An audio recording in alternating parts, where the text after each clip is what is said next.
श्री गोपाळ कृष्ण भगवान की जय। लीळा नंबर 174। मद ऐसाच्या उपारा प्रसंगी भट्टोबासांना चौरी दंडाने मारण्याची शिक्षा। मद ऐसा वाराणसीला जाण्यासाठी सर्वज्ञांना विचारायला आली। तिने सर्वज्ञांना उपारासाठी विनंती केली। सर्वज्ञांनी विनंती स्वीकारली।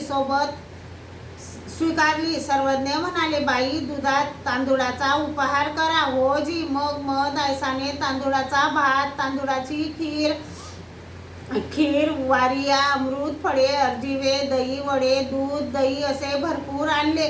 मग सर्वज्ञांना तेल उठणे लावून आंघोळ घातली। मग सर्वज्ञ पूर्वेकडे तोंड असलेल्या मठात ओट्यावर बसले। तेथेच पूजा वसर झाला। तेथेच सर्वज्ञांसाठी ताट केले। सर्वज्ञ भट्टोबास व माकडाला उपलक्षून म्हणाले, बाई ह्या दोघांना एकत्र वाढा। आपल्या जवळ बसून वाढवले। सर्वज्ञ जेवण करीत होते, मद ऐसा वाढत होती। सर्वज्ञ म्हणाले, बाई हे दोघे एकत्र बसले आहेत, सांभाळून वाढा।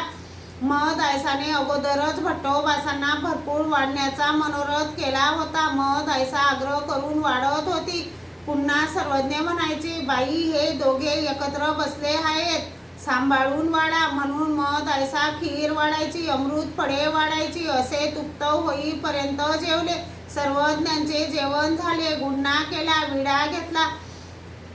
सर्वज्ञांच्या श्रीकरी चौरी होती। भट्टोबास आणि माकड हात धुवू लागले। सर्वज्ञ म्हणाले, हात धुवू नका म्हणून हात धरले। आमच्याकडे तुमच्या राहिलेल्या 2 वाट्या खीर आता घ्या। भट्टोबास म्हणाले, हे काय जी, पोटात घोटभर पाण्याला देखील जागा नाही, मग आता कसे काय जेवण होईल? सर्वज्ञ म्हणाले, आम्ही भिक्षू महात्मे, आता आमच्या जवळ पदार्थ आहे आणि जेवण केल्यावरही जेवण करावे अशी शर्त आहे की? मग सर्वज्ञ म्हणाले, बाई आणा भात। मद ऐसाने भात वाढला, दूध घातले। सर्वज्ञ म्हणाले, घ्या हो आता। ते म्हणाले, आता कसे जेवण जाईल?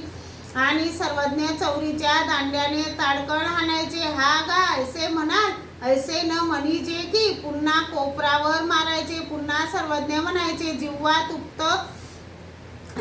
तुप्त झाली नाही असे म्हणाल। पुन्हा सर्वज्ञ डोक्यावर मारायचे, गुडघ्यावर हाणायचे। असे सर्वज्ञ भट्टोबासांवर खूप रागावले, शिक्षा केली। भट्टोबास काकुळतीने म्हणाले, आता नाही म्हणणार जी। मग सर्वज्ञांच्या श्रीचरणावर लोळण घातली। जी डोके आणि सुरी सर्वज्ञांच्या श्रीकरात आहे। आता सर्वज्ञांनी जे काही करायचे असेल ते करावे। सर्वज्ञ म्हणाले, तुम्ही महात्मे असे बोलू नये। मग सर्वज्ञ राजमठाकडे गेले। श्री गोपाळ कृष्ण भगवान की जय।